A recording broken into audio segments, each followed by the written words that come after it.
Hi everyone and welcome back. If you haven't seen my previous videos, I'm Rachel and I've spent the last few months trying to get some sailing experience by joining different clubs as crew. But unfortunately, we found opportunities were pretty limited, so I made the decision to buy my own sailboat to learn on. Unfortunately, things haven't gone to plan. The boat wasn't in the condition it was sold as, and I've been facing a ton of unexpected issues and repairs. Jason, my partner, has done a huge amount of work on it, but he's reached his limit. And as anyone who owns a boat knows, when you fix one thing, two more problems seem to pop up, and he's decided to step away from the project. Feeling overwhelmed, I reached out for some help on the New Zealand Sailing Facebook page. Luckily, a very kind and patient man named David offered to lend a hand. I made sure to be completely upfront about having no experience sailing, and to my surprise, he was still eager to help me out, not only with teaching me how to sail, but also with the remaining repairs and projects. I honestly couldn't be more grateful because I definitely don't have the knowledge or experience to complete the work needed on the boat or to sail it alone. We're based in Auckland, New Zealand, and my boat, a 40-plus-year-old Compass 790, is docked at a tidal marina in the North Shore. At this point, I've spent nearly half of what I paid on the boat just on repairs and replacements, which, to be honest, feels like a bit of a gut punch, which I really wasn't prepared for or expecting.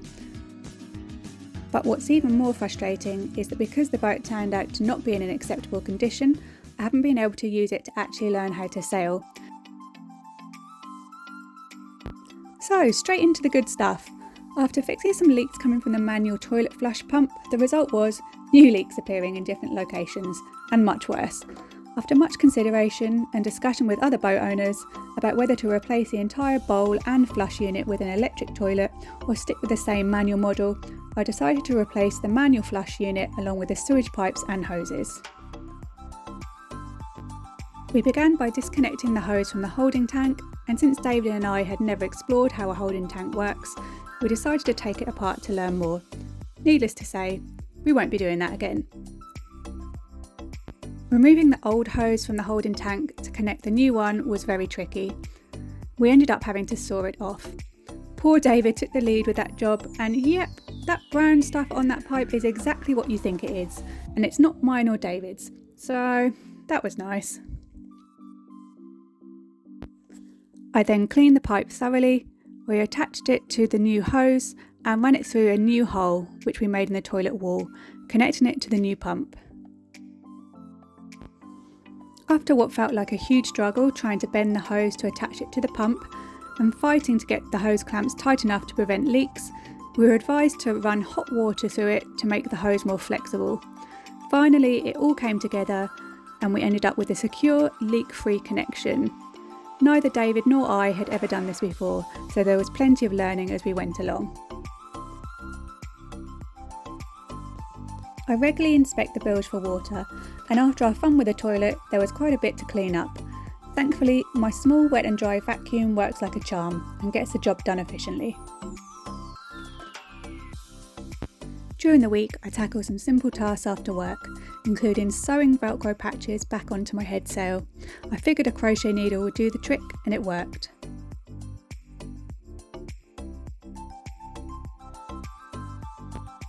Next on the list for David and I was checking and tightening the engine belts, finding out their size and type, and ordering replacements online. I also learned how to check the coolant and oil levels while getting familiar with everything in the engine bay, as I've never seen a diesel inboard. Toolkit goals, definitely not mine. I also tried to find a way to stop my throttle housing from letting rainwater into the cabin. I've tested several prototypes without success. If this works, I'll make it look a bit more presentable. At any time, considering leaving the marina, some due diligence is required. This includes checking the tide times on Navionics to ensure we can safely depart and return without grounding the boat. I'll also check Windy for wind speed and direction, as it affects not only how I manoeuvre out of my berth, but also whether the conditions are suitable for a beginner. Despite David helping me with work all over the weekend, I was over the moon that he was once again happy to come out with me. Jason was out for the weekend with his trailer boat and stopped by the marina when we went out. He captured some great videos for us.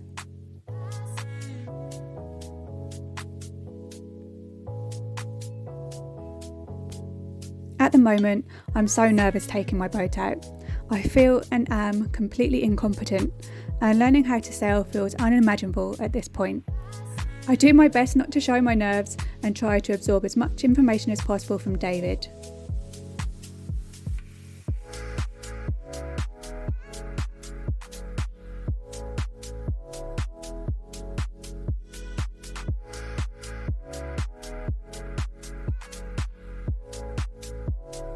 With Rangitoto in the foreground and the North Shore behind us, we sailed for about an hour and a half. We needed to head back into the marina before the tide dropped too low. The draft of my boat, which is the minimum amount of water required to float the boat without touching the bottom, is 1.5 metres. So as a rule, we don't want to go in or out if the water is any less than 2.5 metres, which would also hopefully take into account any other variations.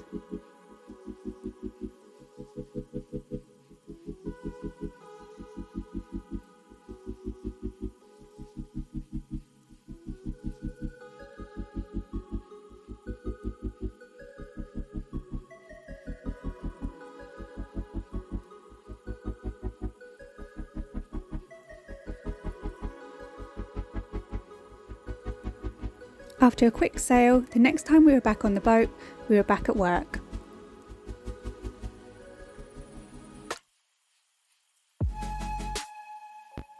Next, we tackled years' worth of grime on the sheets, or lines, by threading gardening rope onto the sailing sheets and pulling it up through the mast and other parts of the boat as needed. This way you can feed the lines back in easily. I now know this is called mousing. You can see just how dirty they were. The nearly black one in the bucket says it all. David and I spent a good while scrubbing them, and honestly, it wasn't a bad job. Compared to some of the other tasks we've been doing, this was a pretty easy one.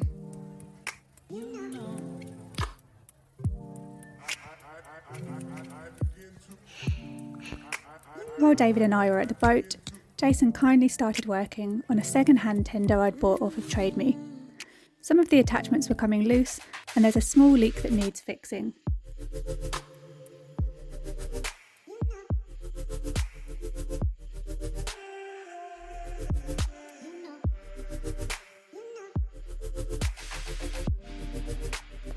You can see Jason meticulously and methodically cleaning every area needed with acetone first, then taping, bonding, and repairing everything that needs attention. In the end, it looks as good as new, and I'm really looking forward to using it in the near future.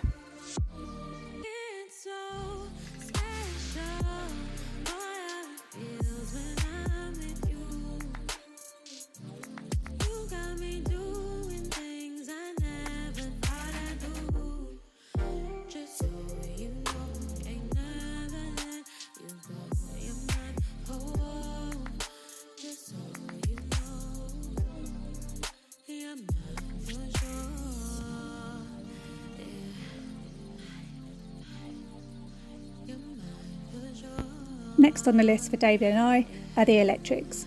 Well, rewiring the whole boat, which I was told would be sorted before I took ownership. Oh well. None of the lights work, the electric bilge pump needs to be hooked up, and the navigation lights are still needing rewiring. Once again, it's all new to me and feels very daunting. Jason and I had started by removing a bunch of excess wires a few months back that were either dead or cut at one end and led to nothing. This time we were tracing each remaining wire and testing them, which took the longest amount of time. We decided to prioritise the navigation lights, and luckily the anchor light was already working once we wired it up on the switchboard. Neither of us was too excited about the prospect of climbing the mast to replace it.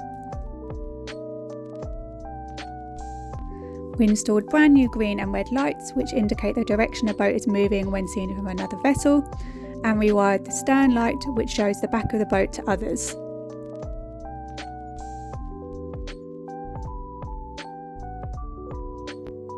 The internal lighting, which was more of a nice to have, we honestly spent so much time on the electrics.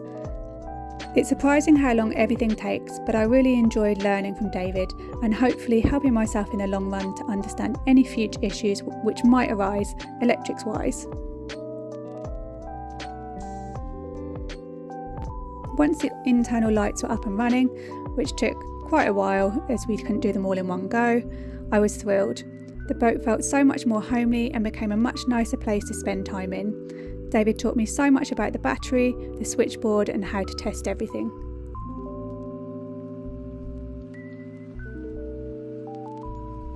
We also installed my new 40-watt solar panel. We're doing our best to keep all the wiring as tidy as possible and installed a regulator close to the battery isolator that we had installed a while back.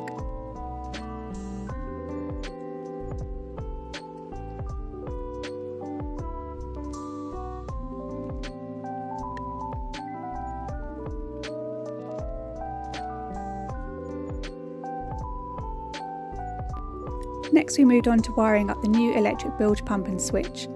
After getting it all hooked up, we were feeling pretty proud of ourselves, but when we tested it, nothing happened. So we spent some time filling up a bucket with water and eventually solving the puzzle. The electric bilge pumps are fitted with a float switch which turns on the pump when the bilge fills to a set level, which means that even if you aren't on the boat, if it takes on water, the pump should switch on and pump it out for you.